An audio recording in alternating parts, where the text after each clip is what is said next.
На дарожных мапах гэтая вуліца, якая месціцца ў гістарычным цэнтры Франкфурту на Майне, непадалёк ад дзелавога кварталу, называецца Гроса-Бокенгаймер-штрассе. Але пад такою назваю яе мала ўжо хто ўзгадвае.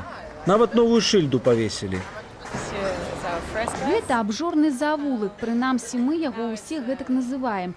Цяпер гэтак званы ланчтайм, час абеду. Усе выйшлі са сваіх офісаў, каб нешта перакусіць. Хтосьці сур'ёзна паабедаць, а хтосьці толькі перахапіць булачку ці гамбургер. Фрэс-гас, ці ў перакладзе з нямецкай мовы абжорны завулак, цалкам апраўдвае сваю назву. Такой шчыльнасці кавярняў, рэстаранаў ды іншых месцаў харчавання на квадратны кіламетр у Еўропе наўрад ці дзе яшчэ сустрэнеш. І гэтак склалася гістарычна. Раней тут быў мясны рынок. Шмат хто намагаўся прайсці наўпрост перад закрыццём рынку, каб танна набыць рэшткі мяса. Цяпер за рэшткамі сюды ніхто не спяшаецца. Прыходзяць дзеля таго, каб патрэнаваць сківіцы, набрацца пазітыўных эмоцыяў ды завесці новыя знаёмствы.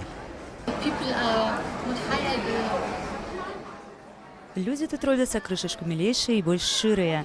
Незвычайная адмысловая атмасфера вуліцы робіць іх такімі.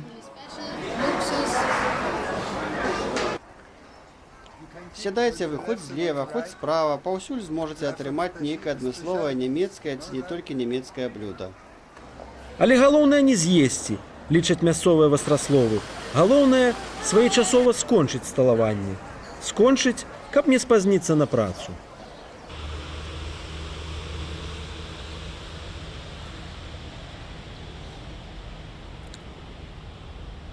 Алеш Сіліч, аб'ектыў.